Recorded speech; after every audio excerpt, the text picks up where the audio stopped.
It's past 6 and the construction industry is warning today that it needs more bricklayers to meet the government's home building target. Nina is on a building site. I wonder if she's going to be learning yet another skill. Morning, Nina. It'd be nice to have one skill that I'm good at, Sally. Good morning from Brentford in West London. The sun is coming up. It's set to be a corker. We are on a site of 1, 2 and 3 bedroom flats being built. Have a look up here. Part of the regeneration of this area, and the business that's overseeing this site has around 600 bricklayers across the UK, but it's not enough, and a shortage of bricklayers is not just causing a problem for the industry but also a headache for the government, because if they're to hit their target of building 300,000 new homes, 75,000 new homes need to be built this year. Now, to get to that target, to get anywhere near that target, it's estimated 33,000 new bricklayers are needed. Some good news, there's been around a 4-fold increase in the number of female bricklayers going into apprenticeships in construction and engineering. That's over the past 5 years. But they still only represent about 15% of the industry. We will be talking with Morgan, Millie and Amelia, all the M's, a little bit later. But first, my colleague Emma Bohr has been at a training site in Cambridge that's received a royal seal of approval. Meeting the house builders of tomorrow, the Princess Royal at the hub developing the next generation of construction workers. Here they're training up to 80 apprentices to go some way to tackle the skills shortage. With people like Tawona, 29, who chose construction over university. Tegan, who decided a job on the building site was for her. And Toby, a former Ipswich town trainee who was let go from the club.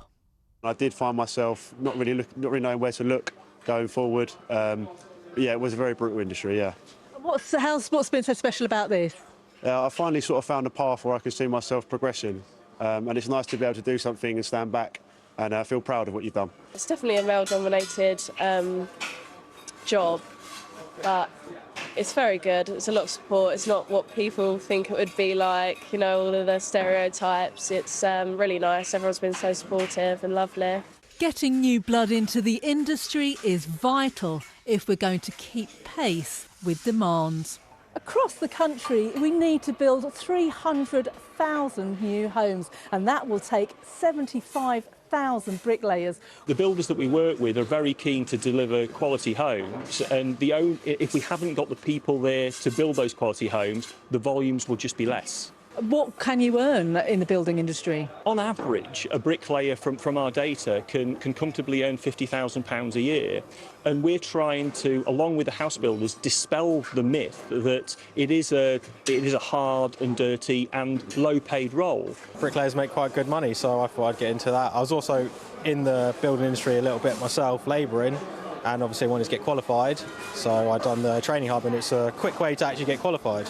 It's hoped the Royal Seal of Approval might go some way to attract more into the industry. Emma Bohr, BBC News. Well, I'm watching with interest because I'm going to be trying my hand a little bit later on. I'm going to bring Morgan over very quickly, although she's extremely busy. Hello. Why did you choose bricklaying then, of all the things in the world? I've always kind of knew I wanted to go into a trade, but I wasn't really sure which one, so it was kind of just like a random pick, but I ended up really enjoying it, so I just stuck with it, to be honest. And Millie, I want to ask you, because we are in the minority as women on this building site, even this morning, does that put you off? How do you find it? No, it doesn't put me off at all.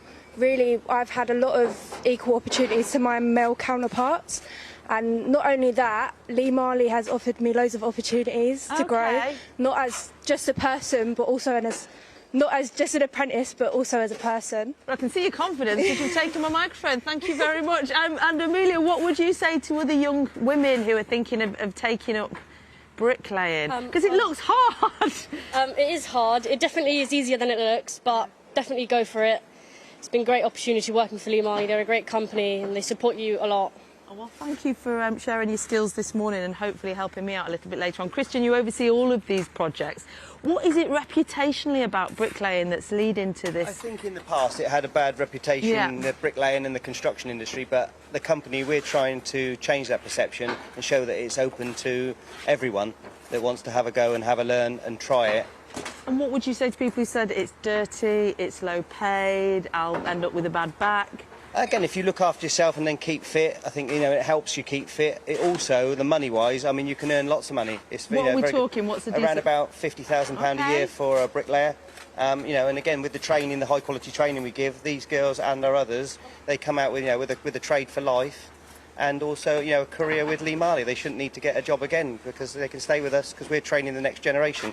And then they can move into different areas on construction sites. I mean, the government says they're doing what they can in order to funnel talent through in order to fill these gaps. What would you say to that? Schools. And, you know, very early on, getting in there, we speak to schools, but also the schools and the career people at schools, showing that, you know, it's an opportunity as well as A-levels and the academic route. There is a vocational route with a very good outcome at the end of it. Because those perceptions begin from when you're very small, don't you? And finally, do you see a difference in your male and female apprentices? No, or are they exactly the same? Absolutely the same. You know, we get the same high quality training to both of them, and you know, and all of them work very hard. You know, they're very keen, and you know, to a very high standard. And the girls, you know, they're very diligent as well, and precise. Doesn't surprise me. They look like they're real grafters. Thank you very much, John and Sally. The government told us that they are investing 2.7 billion by next year in apprenticeship schemes. They also say they are on track to build 1 million new homes by the end of this Parliament. And we will be heading upstairs a little bit later. I think we're going to get a panoramic view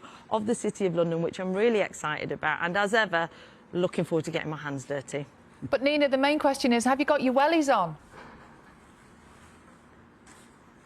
No. Oh, no. Oh, it's not too deep for now. Step out. Feet fail, sock fail.